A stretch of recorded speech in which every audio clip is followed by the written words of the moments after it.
Okay, so we finished up here with the Ambient microphones at Arkadelphia Church of Christ.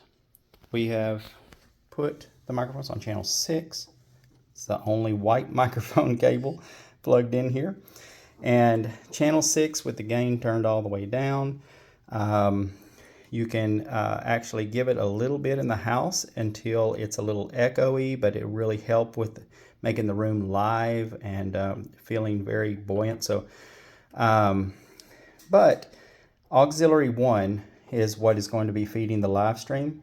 So any channel where auxiliary 1 is turned up, you could just, instead of auxiliary 1, you could just say live stream.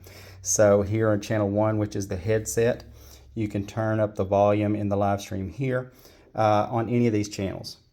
I would recommend keeping the volume low on the ambient microphones and adjusting it here until it sounds just right. If you get too much, it's going to be really echoey and weird.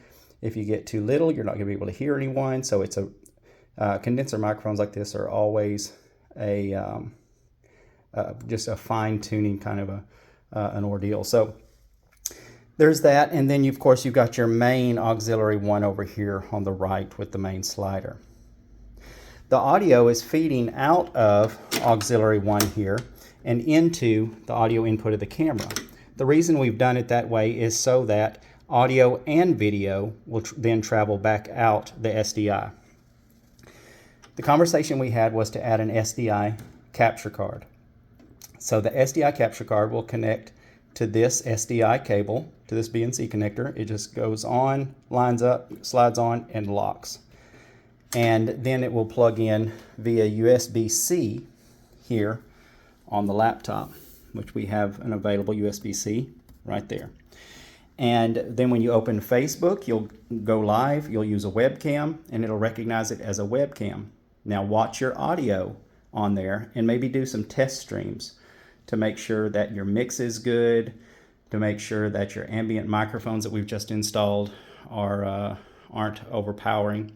And so it's always a good idea to do that. Of course, if you have any other questions during that setup, just let us know. The ambient microphones are mounted, wall mounted right here on each side. The reason we've installed them there is to hide them from the main speakers. Because they're behind the laminate beam from the speakers, they'll pick up less of the sound from the PA system, which is what we're trying to accomplish. We don't want to pick up any sound from the PA system, only crowd sounds. So that's the reason we've installed them here behind the laminated beams and done some testing, and it actually sounds pretty good. So just with a little bit of adjustment and maybe a few false starts, it should turn out to be a really good setup for you guys.